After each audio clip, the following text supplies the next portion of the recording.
Hello.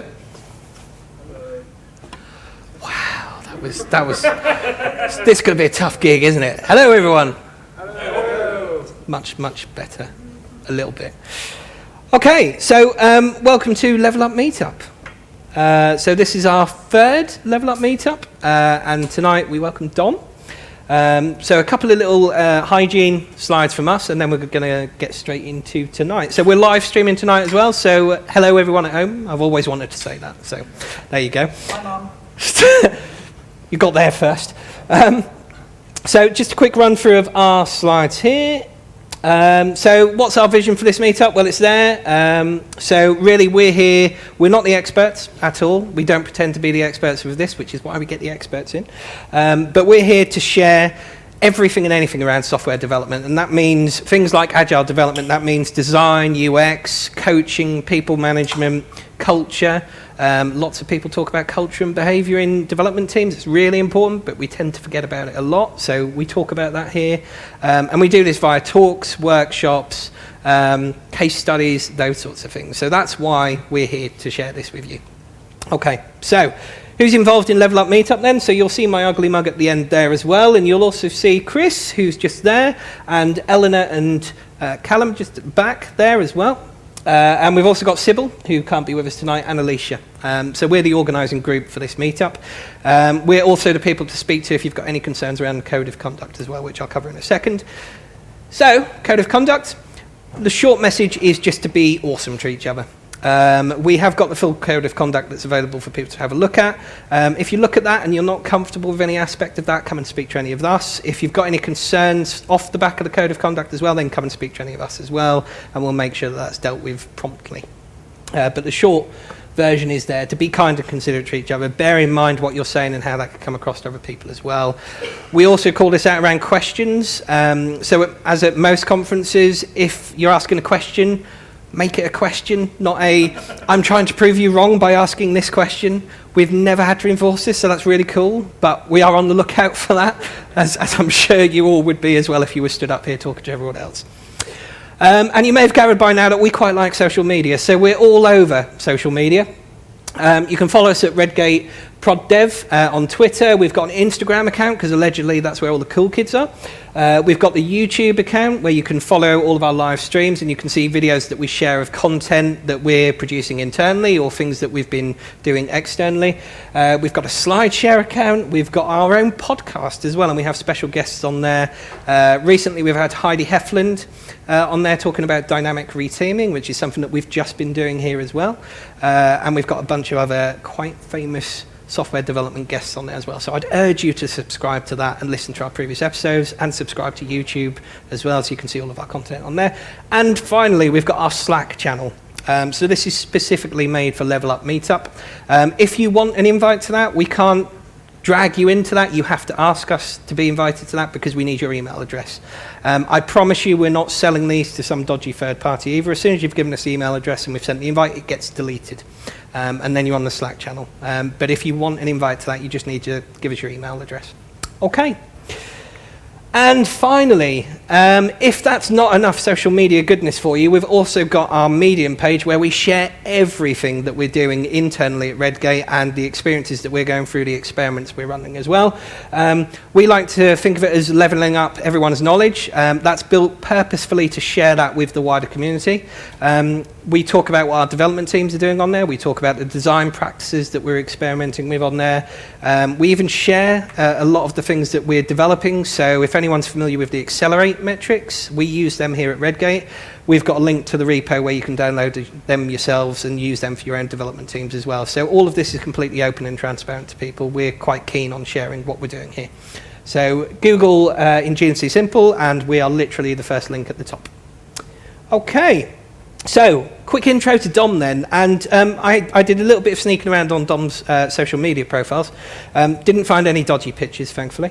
But the great thing that I saw on his website, the first thing I saw is, if at first you don't succeed, call it version 1, which I thought was fantastic. Very, very true for anyone that works in development. So Dom is a veteran of the city and a casualty of the financial crisis. Not content with bringing the world to its knees, he then went off to help break the internet, which is quite a an achievement, I think, better than Kim Kardashian. He ended up winding up in Norfolk, where he now messes around in development and DevOps. So with no further ado, I'm going to hand you over to Dom. Round of applause, I think. Thank you. Can everyone hear me? Yep. Am I excellent? Right. People, lots of you, and people on the internet as well. Hello, people on the internet. Hello, Mum. I'll be honest. I'm not great with people. People take a lot of effort. For example, you can invite someone to come and do a short talk, and they go ride roughshod all over that. I mean, look, there's flexibility. So my reading of that phrase is technically correct, which, as we all know, is the best form of correct. Anyway, I find it best to disclose these things now when I'm here, and it's very hard to actually dislodge me from the podium, because, like most people, I am very hard work. Code, on the other hand, code is easy. It's logical. It's predictable. It's safe. And then we go and add people to the equation, and it all goes wrong. People are messy. They add all kinds of complications. And at this juncture, it is probably worth pointing out that any examples I do have in Go, in code are in Go, because I am a Go developer. If you don't get them, they're just some visual jokes. I wouldn't worry about it. So people, they're illogical, unpredictable. They're inescapable, which is easy to prove by a simple experiment. By show of hands, who here identifies as people? Okay. Now, on the surface, this is a binary choice. We can encode the information as a simple Boolean. So, hand up, yes, I identify as people. And hand down, no, I do not identify as people. Until someone does this, sort of, I don't know. For me, interpreting and aggregating the results of the entire room is trivial, not least because I'm just going to ignore the results. But even so, in under a second, I've been able to collapse the hand movements of the room into two sets of people. Try doing that in code. And if I'm going to ignore the result, why even ask the question? Well, basically, it's a psychological trick. There's interaction. It's not just me spouting nonsense at you. And since we're in here for the long haul, we want there to be some interaction. So people are a complete mess. And we haven't even got started yet. Even once we've collapsed you down into hands up and hands down states, we still don't know what that actually implies. I mean, this, I identify as people. But it could also mean that I am unwilling to admit that I do not identify as people. I was not paying attention and everyone else put their hand up. I misheard the question. Or I just like to watch the world burn. Similarly, hand down is open to interpretation. I do not identify as people. I am unwilling to admit that I identify as people. I was not paying attention and now I don't want to put my hand up for something random. Misheard the question. Or I just like to watch the world burn. Plus the perennial favourite, I don't put my hand up at talks. And there's overlap between the two for options for hand up and hands down. For me, the I identify as people group are the least interesting, because on this subject at least, your world outlook and my world outlook match. If you fall into one of the other brackets, then we have dissonant worldviews. And this is where the interesting discussions live. There are differences of opinion and outlook that we can explore, and these crop up in the most obscure places. Even the most basic ideas can cause confusion, or can be open to misinterpretation. For example, there is a conjecture that states that everything in the universe can be lumped into two groups. Things that are a potato, and things that are not a potato. Now, at first glance, this is a very clear-cut distinction. But let's muddy the water somewhat. Upon consumption, at what point does one consider the potato to no longer be a potato? Is this a step function, or is it a gradual change? Now, I like to think that I'm a reasonably intelligent person, and at this point I'm questioning whether I can even define what a potato is. Now, arguably people are more complex than potatoes, but can we actually explain many of the things that we think we know? If you think you have a large vocabulary, wait until a 5-year-old asks you to define a word. There is no quicker way to bring your vast lexicon crashing down around your ears. Young children have a great way of making us realize that our imaginations suck. This is an elephant. This particular elephant was drawn by a 6-year-old, specifically my daughter. I worked out a long time ago that talks and conferences were a great way to push your latest book. I do not have a latest book. I am, however, a parent and therefore legally obliged to push pictures of my children upon you. And this is a wonderful way of doing it to a captive audience. So this is a commissioned image. Willow, I said, because that's her name, can you draw me a picture of an elephant? I will let you use my iPad and I will give you £1 sterling. Which on the one hand makes me a great dad, because I'm giving my daughter the opportunity to earn money and to help me. On the other hand means that this talk was put together, at least in part, by child labour. There are two sides to every story. So, we all know that elephants are grey, unless you're my son, in which case they're light black, which would also suggest that they're dark white. This elephant has light grey legs, a bluish grey body, and a light blue head. Better seen on the monitor over there rather than the projector, but trust me. Whilst on the surface this could be explained as simply due to a childish rendition, it does hint at some of the complexity that exists in the real world. Let's take an image of a real elephant. Is this elephant grey? If you focus on individual pixels, I can find near white, near black, shades of brown. So let's take a more exact approach. Grey is a mixture of black and white. So one could argue that the greyest grey is exactly halfway between the two. In the 24-bit colour space that my monitor operates in, that's white, that's black, this is grey. If I use some image editing software and select every pixel that is grey and delete the rest, what we're left with is this. Now, at this point, you need a 5K monitor and some patience, because there are 2 pixels left. And one of them isn't even on the elephant. It's actually between the legs of the elephant. So we could argue that the background is exactly as grey as the elephant. But of course, grey is a fuzzy concept, rather than this sort of exact thing that I've defined. So let's add some fuzziness into the equation. The software allows me to add a radius to my selection. So let's give it 25% radius, and select those colours that are close to grey. Still not seeing a whole lot of elephant. Aha, you say. You're using the midpoint for grey. The photographic midpoint for grey is actually this. Okay, so let's try this, and let's try a radius of 50%. Still not great, but this image has odd lighting. Perhaps that's throwing it out. Maybe the post-processing is causing problems. Fine. This is not the best elephant photo in the world, but it's overcast, so it's good neutral light. We're looking at a wild elephant, so exactly how elephants are supposed to look.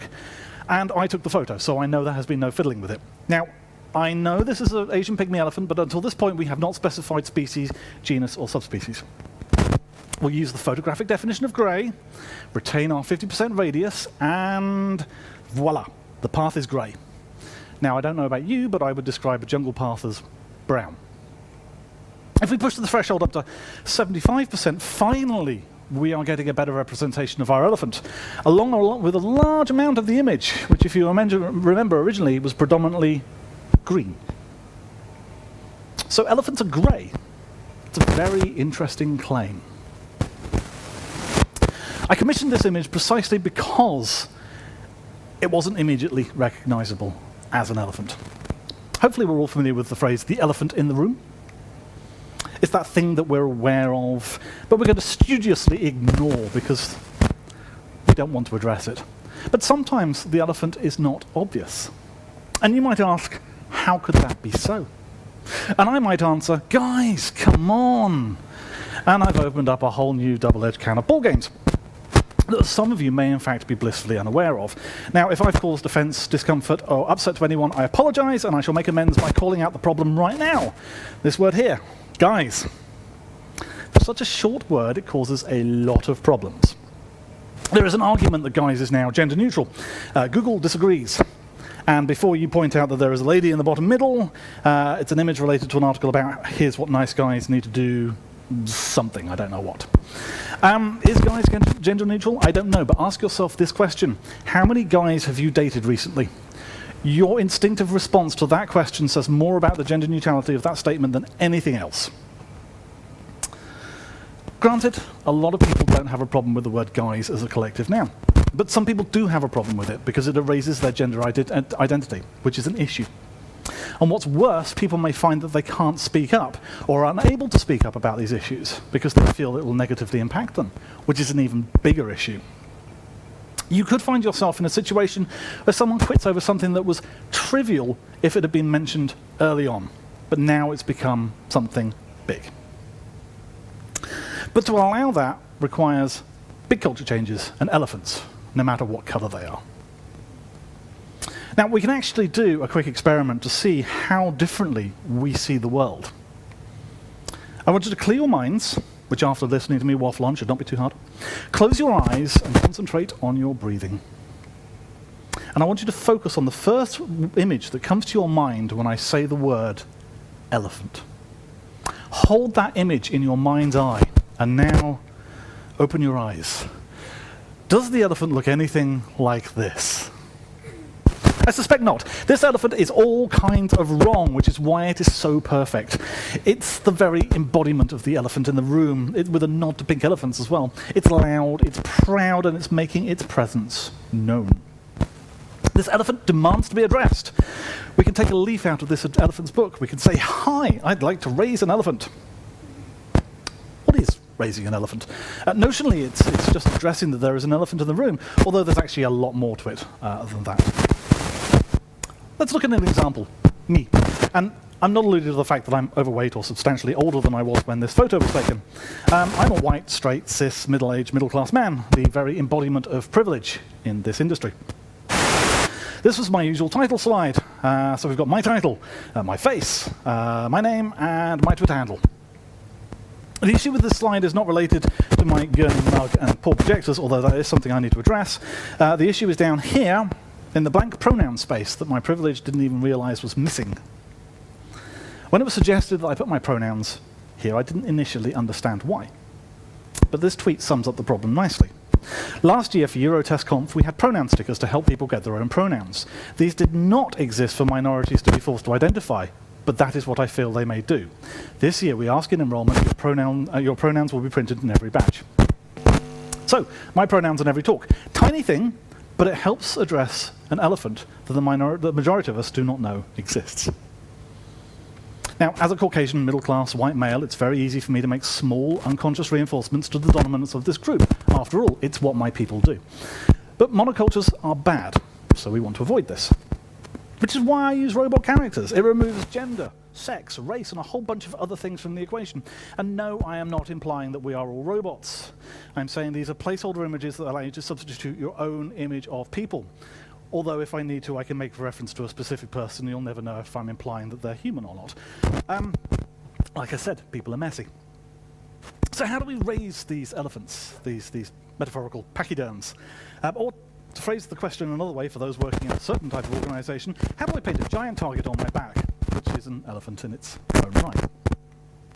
Instead, let's take a small, giant detour via the 1990s and the topical new sitcom Drop the Dead Donkey. By show of hands, who remembers Drop the Dead Donkey? And feel free to raise your hand if you don't want to be identified as not remembering, or if you just want to watch the world burn. For those who don't know it, it focused on a fictitious, highly dysfunctional news team who were headed up by a chief exec by the name of Gus. Gus was the archetypal I'm not here micromanager with an array of buzzwords and tight phrases that was just absolutely amazing. And among these phrases was, "I'd just like you all to pop that into your mental thought toasters and see if it pops up brown." And lo, Thought Toast was born. Now, despite my best efforts, the intervening 2 decades between the show being aired and now means I haven't been able to find the clip, so I can't remember the exact content. But I seem to recall that there was something bad that was about to happen, and it was being dropped in very casually as something to just mull over and consider. Now, regardless of the initial context, the idea of giving someone something to consider and mull over is the very embodiment of Thought Toast. And before you scoff at the phrase, remember we already have use your loaf in the English lexicon. That comes from the Cockney rhyming slang for head, loaf of bread, head. And if you're unaware of Cockney rhyming slang, it's a particularly fascinating peculiarity of British English, which is never really used in day-to-day conversation, except when it is. So bread-related euphemisms are not totally unprecedented. And the great thing about ThoughtToast is it doesn't actually require any changes to inform and introduce. It's simply an idea, presenting an idea to consider offline. There's a phrase I detest, but if you've been in a meeting or a conference call, you'll know what it means. It's an asynchronous, non-blocking request to consider something. Now here's some ThoughtToast for you. Software is simply a tool employed by people. Remove people from the equation and the software becomes redundant. There's a wonderful phrase that says computers think using etching. So if you're looking for magic, you've found it. Ultimately, computers do not care what current those etchings are carrying, but we do. And if they don't care about those currents, they really don't care about the programming language that's causing those currents. And I'm going to go out on a limb and suggest that the majority of our end users don't care about the programming language either. The only people who care is the software developers. And in the grand scheme of things, we are a tiny subset of people. And wow, do we care a lot. Perhaps a little too much. And all too often over inconsequential things. Who remembers the editor wars? Vi versus Emacs. Two ideological opposed camps with two equally mystifying editors. And if that wasn't bad enough, we'd fight over which distro to run them on and which windowing system to display them. It was... Pro tip, nobody cares. And I know some of you are quietly thinking in your heads and quietly correcting every time I say Vi. Yes, but on systems with Vim, Vi is symlinked soft. And saving a keystroke, and on systems without, I am still getting an editor. For everyone else, all you need to know is escape :q bang. We're not even typing, getting into fights about what we should be using. Here is the reality. Either you've got stuff that you have to use because it is mandated by your employer or team or whatever, in which case just learn to use the tools. Or you've got free reign, in which case just use what makes you happy. Of course, life is never black and white. It's more of a spectrum. Pause for groan. If a tool is really crap and it is just bring the team, raise an elephant.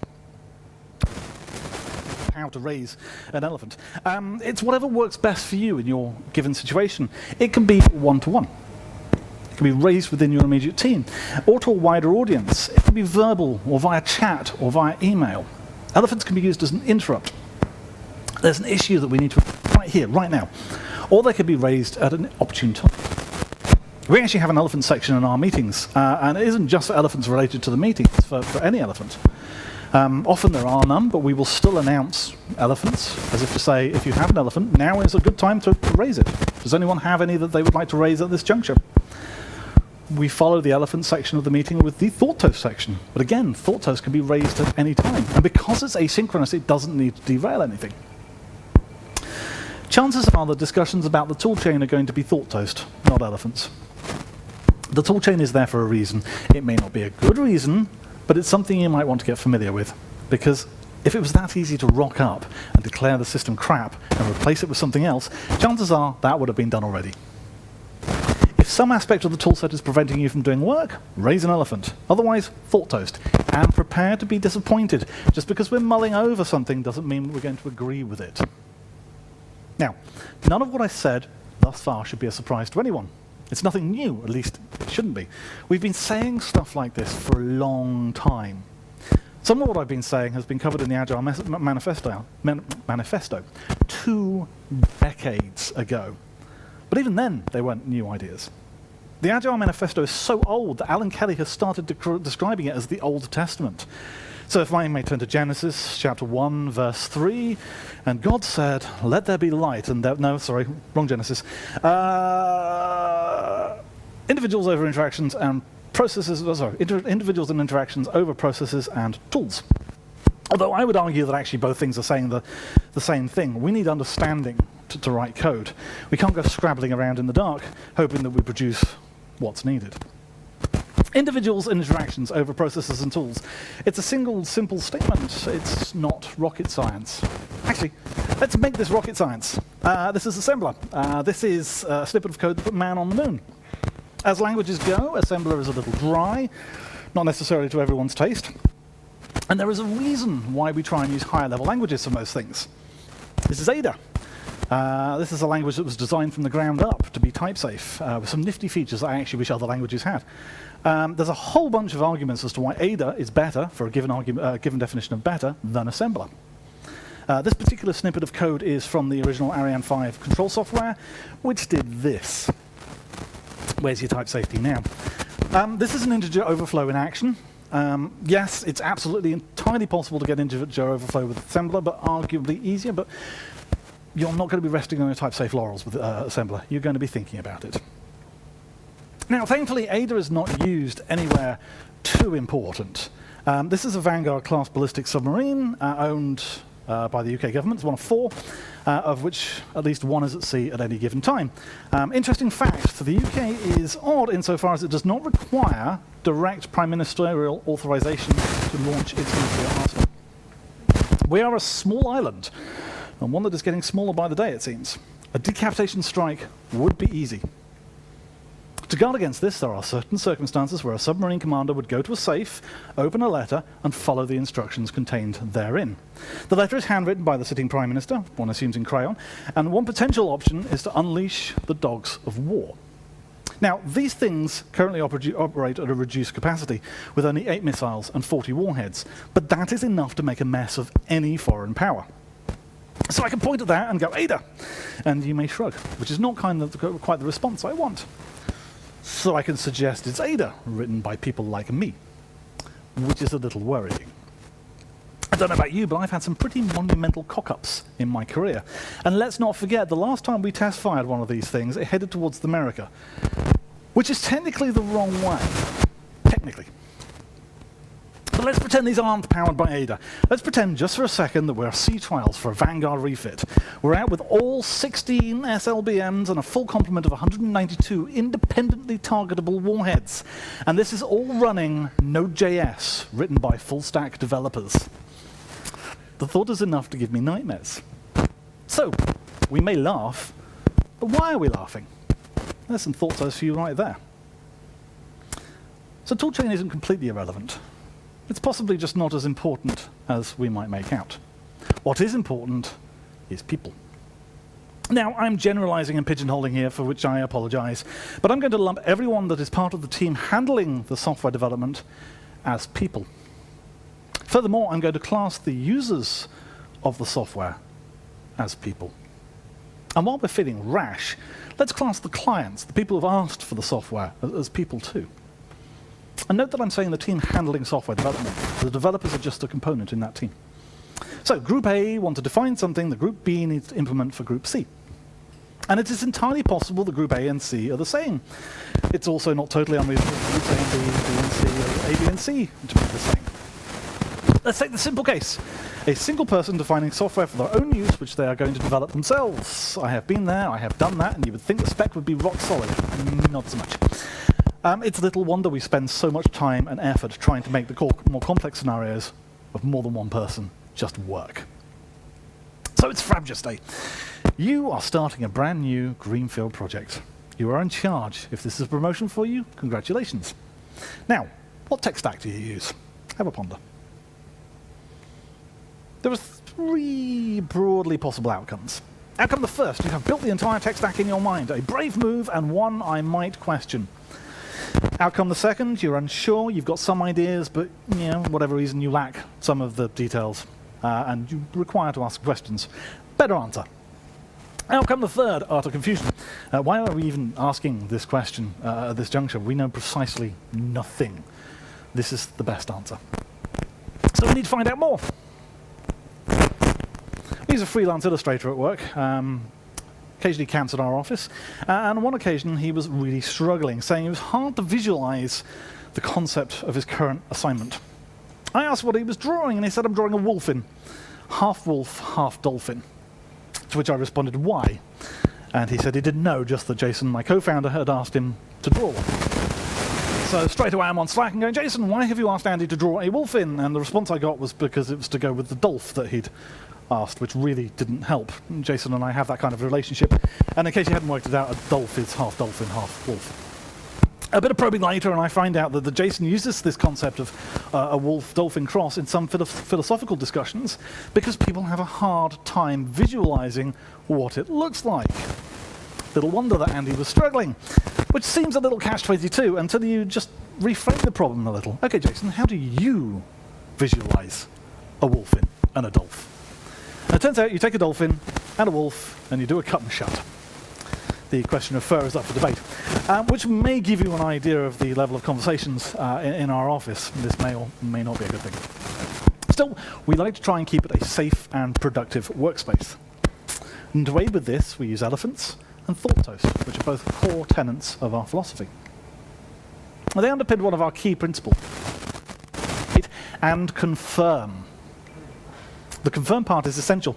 Don't just assume that something has been understood. Confirm it. We are only human. Misunderstandings are rife. We have raised a fair few elephants where we were basically saying, we forgot to confirm. But that's also fine. Remember, we are only human. We can only do our best. So, we want a broad understanding of what our Greenfield project is going to be doing. Who are we working with? Who are we working for? Who's going to be using this? What's expected? What's the outcome? What's the goal? What ultimately are we trying to achieve?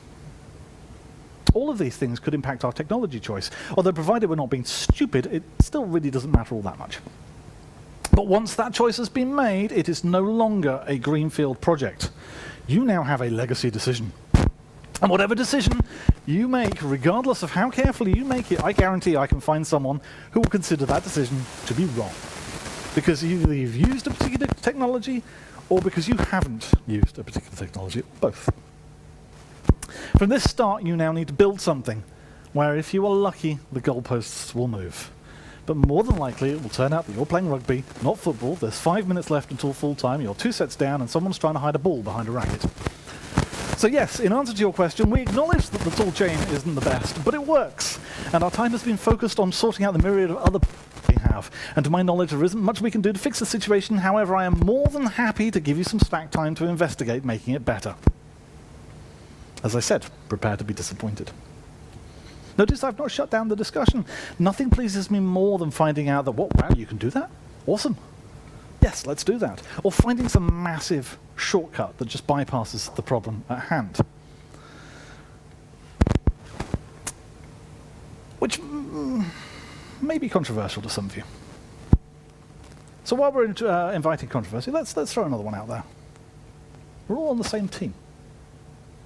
We all have the same goals. If not, we need to talk.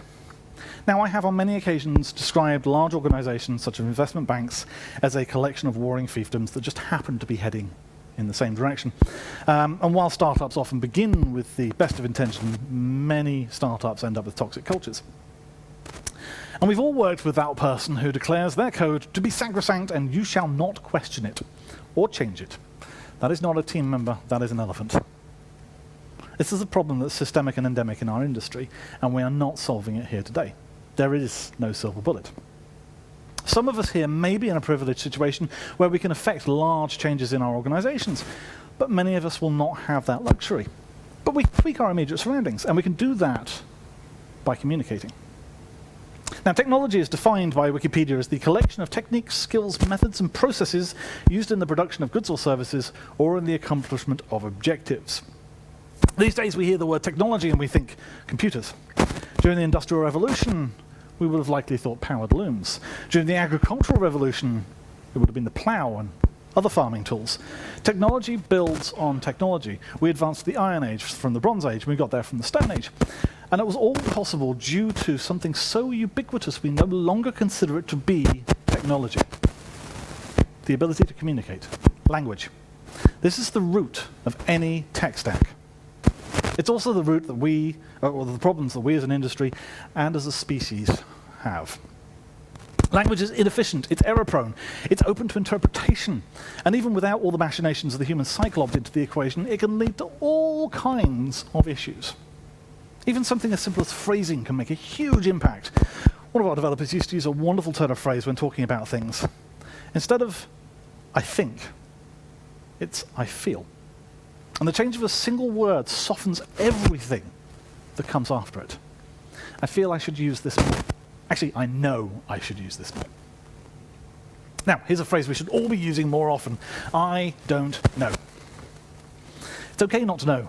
We can't know everything. I'm a huge believer in I don't know, with a good side helping of I haven't got a clue. I don't know isn't an expletive. Can-do attitude is an expletive. Seriously, you could just expletive off.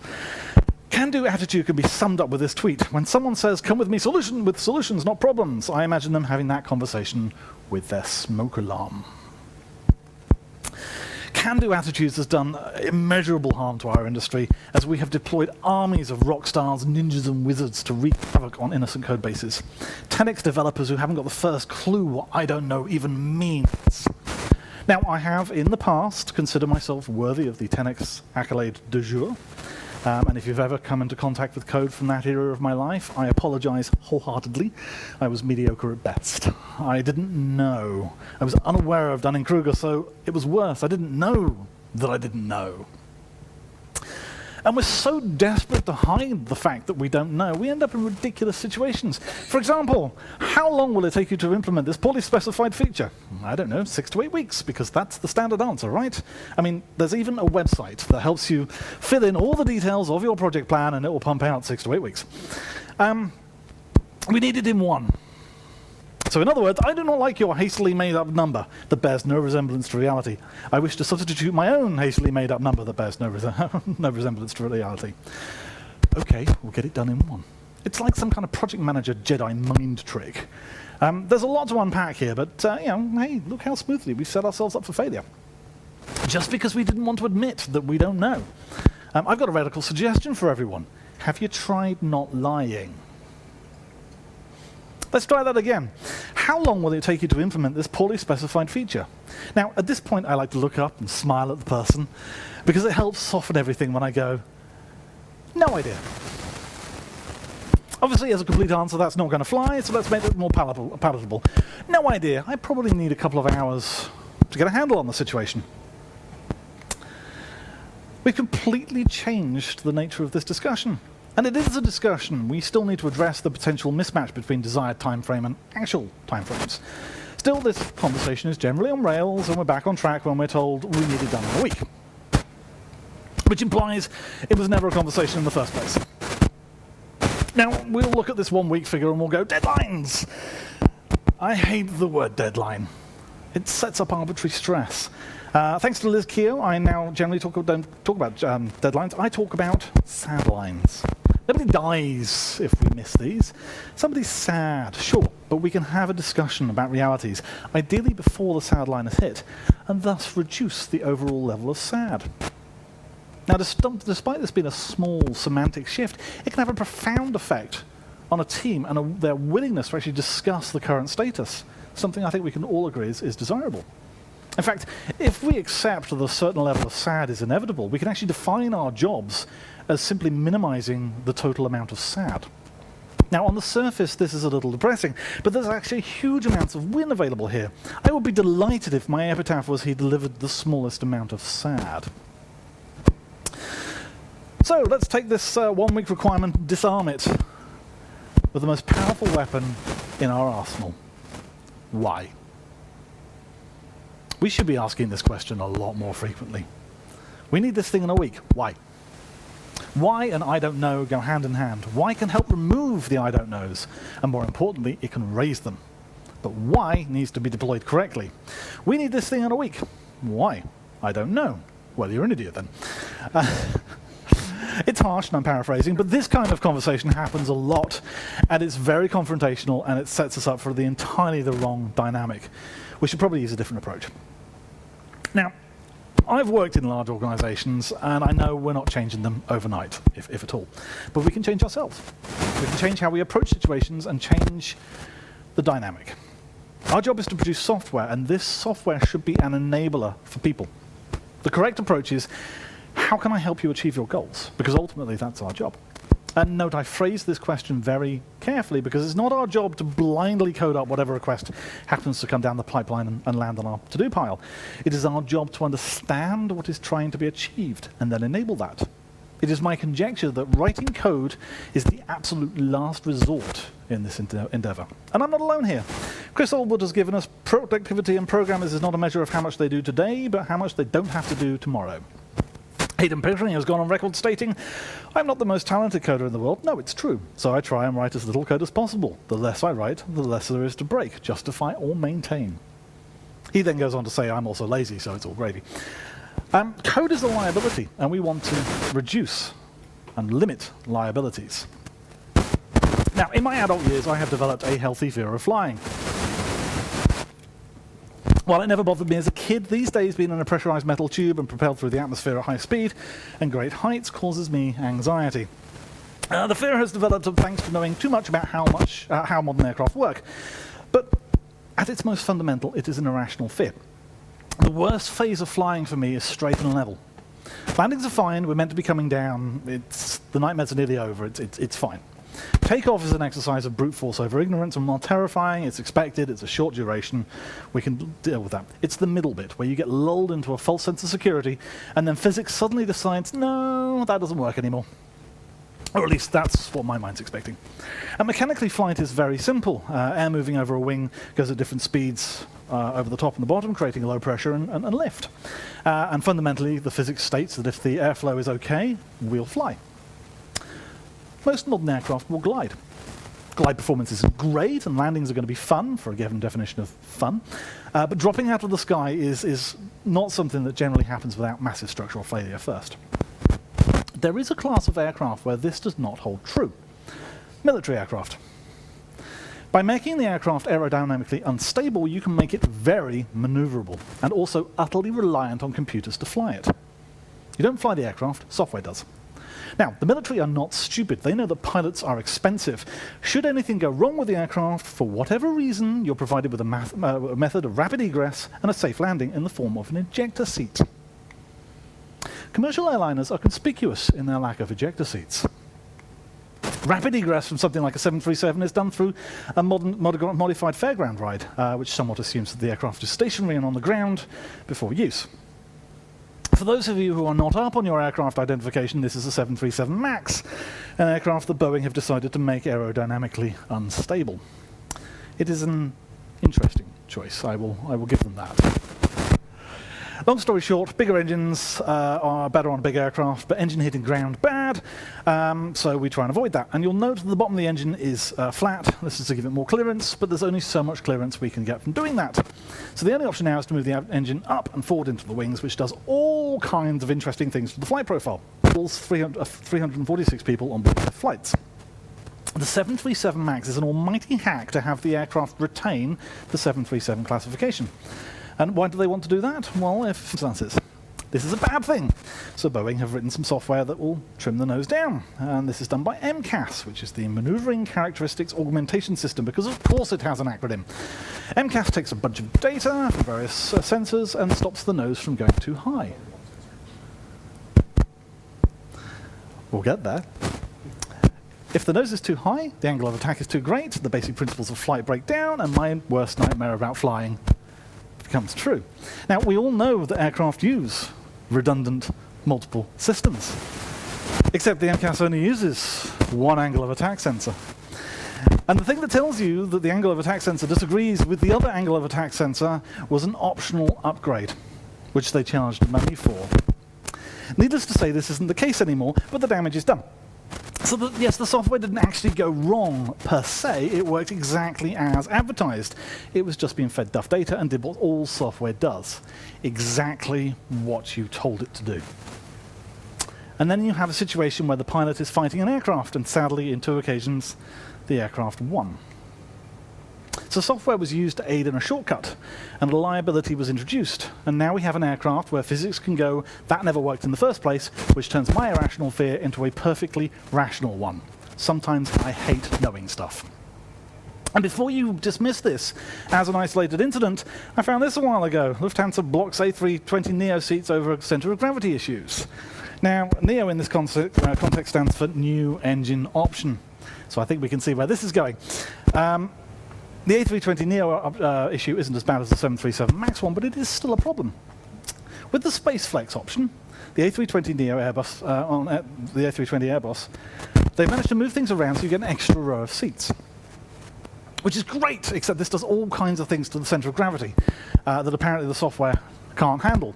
and the software in question can get confused, and in rare circumstances, bad things can happen. Now, this has never happened in reality. It's a theoretical failure, but until there is a software fix, Lufthansa are blocking off the last row of seats, which is kind of ironic, seeing as the SpaceFlex option was there to give them that row of seats in the first place. Apparently Airbus are fixing this in an update this year. But what else is waiting for us to go wrong because we've overcomplicated things with software, needlessly? Well, my commute, for starters.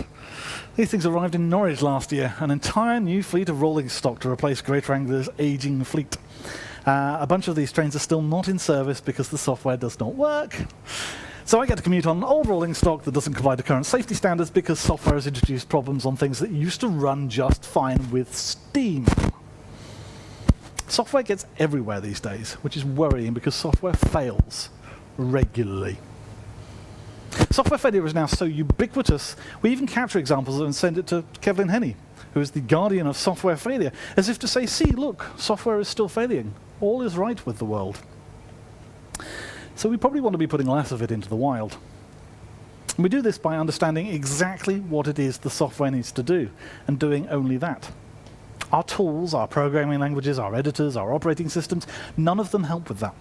They only enable us to implement the software that is required. Emily Weber has created a sticker that sums this up perfectly. Why have difficult conversations when you can talk about tools instead? Martin Fowler has said any fool can write code that a computer can understand. Good programmers write code that humans can understand. And Kent Beck has tweeted, if there's one lesson I would like the next generation of developers to learn, it is to spend less time doing hard things and more time making hard things easy. Customers benefit from the former, customers and peers and we ourselves benefit from the latter. So this isn't some revolutionary new idea. The archetype of developers being socially awkward nerds is wrong and it needs to die. It's not what we should be looking for when we put together a team.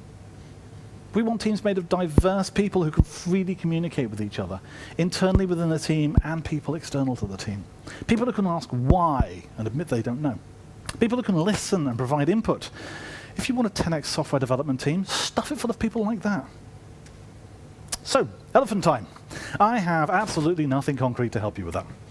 If I did, this would be a very different talk and done from my yacht in the Caribbean. People are complex. Teams of people are infinitely more complex.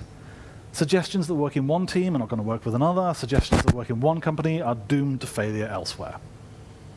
And it's all very well dismissing a toxic workplace with just work somewhere else. Job mobility is not a luxury that everyone has. So what can we do? Reframe the conversation and take all sides into consideration. What are we trying to achieve? How can I help us achieve that? Ask why more. Allow yourself not to know. See if you can introduce not knowing as something that's acceptable in your team. Raise thought toast. Doesn't have to be formal. Try addressing the elephants. Not in a confrontational way, but in a probing way. How can we make this better? Now, you could explicitly introduce elephants and thought toasts, but you don't have to. I'm by no means suggesting it's the best way, and it's certainly not the only way, but it is a way. What you're doing is prioritizing communication. Because without that, all the 10x developers in the world are not going to save you, regardless of toolset. Now, as a final bit of thought toast, does a talk need to have a definitive ending? Do we need to end on a huge revelation or fundamental conclusion? I mean, yes, I could have saved us a whole bunch of time by saying, hey, everyone, just talk to each other. But that's not exactly a revelation. We all know we should do it, even if we don't actually do it. So maybe I'm just explicitly pointing something out, and forcing you to think about it. And maybe something resonates, and you change something, no matter how small. And maybe we become slightly better. Maybe we become better software developers because of that, which is cool. But it means that there isn't a big reveal at the end of this. So instead, can we just meander to a halt and invite the audience to give their input, like I'm going to do now? Let's find out. Let's communicate. Thank you very much.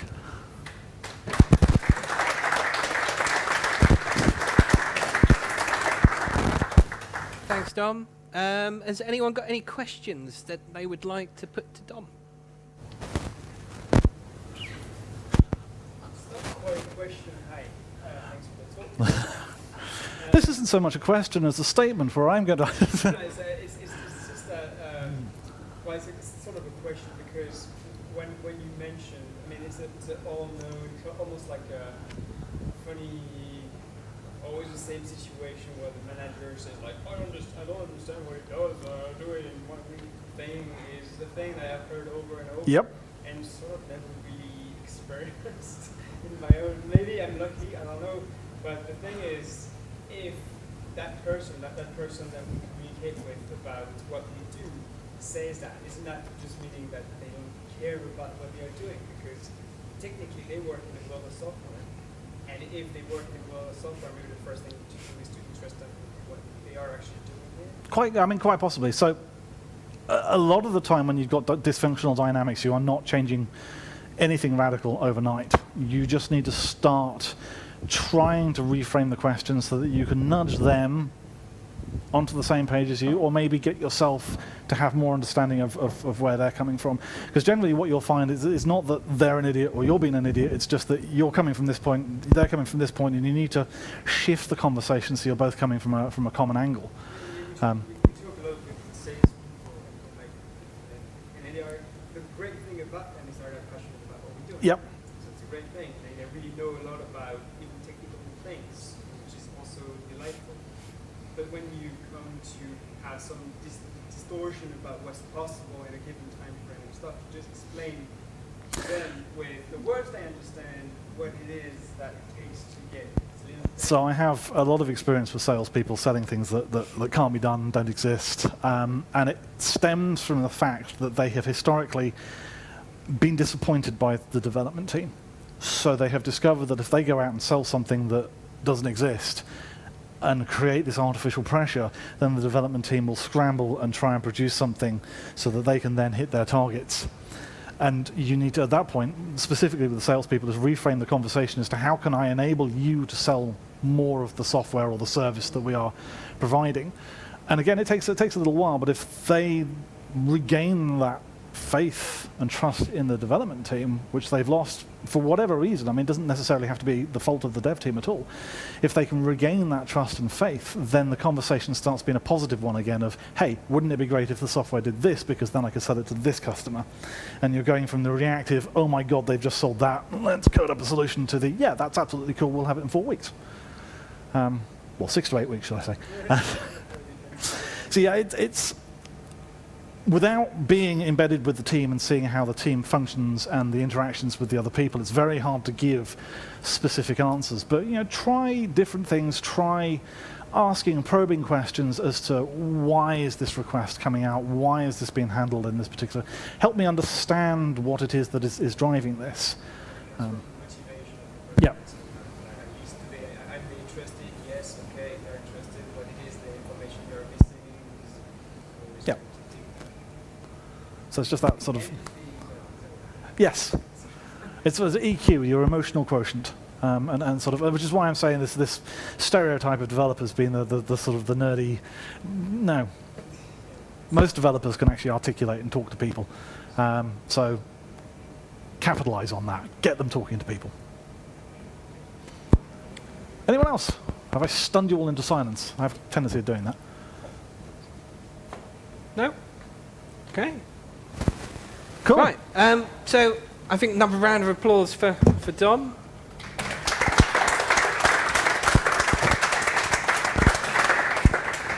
So just quick wrap up from us. So first of all, we've got our feedback board.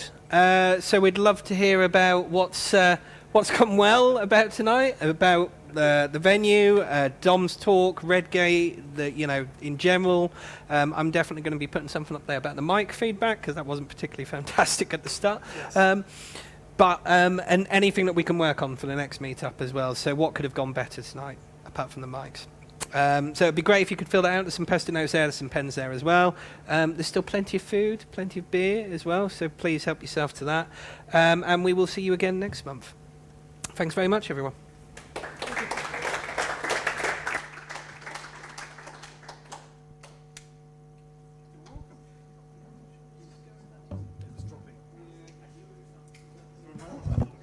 Beers, so I tried it and I was like, hang on, I shaved, I remember to shave.